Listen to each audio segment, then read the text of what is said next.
চারদিকে নদী বেষ্টিত বাংলাদেশের একমাত্র দ্বীপ জেলা ভোলা।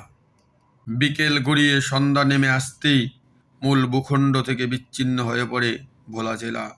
যেন অমাবস্যার অন্ধকার নেমে আসে ভোলা জেলার প্রতিটি মানুষের মনে। ভোলা জেলা থেকে বের হওয়ার একমাত্র উপায় হচ্ছে এই ফেরি। যখনই ফেরি চলাচল বন্ধ হয়ে যায় রাতের বেলা, তখন কোনো মানুষ অসুস্থ হয়ে পড়লে ফেরিঘাটে এসে কান্না করা ছাড়া আর কোনো উপায় থাকে না এই ভোলা জেলার মানুষের। কখনো দিনের বেলাও ফেরিঘাটে থাকে লম্বা যানজট। আবার মানুষ অসুস্থ হয়ে পড়লে কোনো রকম ট্রলার দিয়ে এসে ফেরিতে ওঠার দৃশ্য দেখা যায়।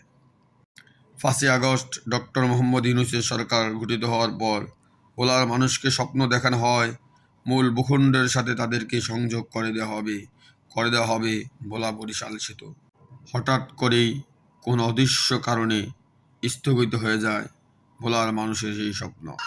রাজপথে নেমে আসে ভোলা জেলার মানুষ। দাবি একটাই, আমরা মূল ভূখণ্ডের সাথে সংযুক্ত হতে চাই যে কোনো উপায়ে।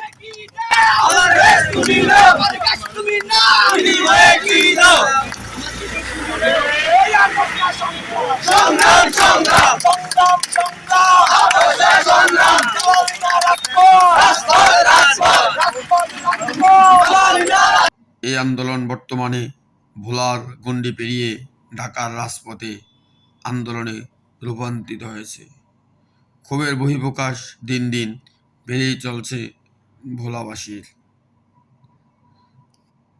আমার গ্যাস তুমি দাও, বিনিময়ে কি দাও? আমার গ্যাস তুমি দাও, বিনিময়ে কি দাও? দাবি মোদের একটাই, ভোলা বরিশাল সেতু চাই। দাবি মোদের একটাই, ভোলা বরিশাল। 1 আলহাজ গোলাম নবী আলমগীর, 2 আলহাজ হাফিজ ইব্রাহিম, 3 মেজর হাফিজউদ্দিন আহমেদ বীর বিক্রম, 4 জনাব নুরুল ইসলাম নয়ন সহ সকল রাজনৈতিক দলের নেতাদের কাছে একটাই দাবি, আসুন আমরা সবাই ঐক্যবদ্ধভাবে আগামী নির্বাচনের পূর্বেই ভোলা জেলার মানুষের প্রাণের দাবি ভোলা বরিশাল সেতুর কাজের অগ্রগতি করতে ঐক্যবদ্ধ আন্দোলনের মাধ্যমে বর্তমান সরকারকে বাধ্য করি।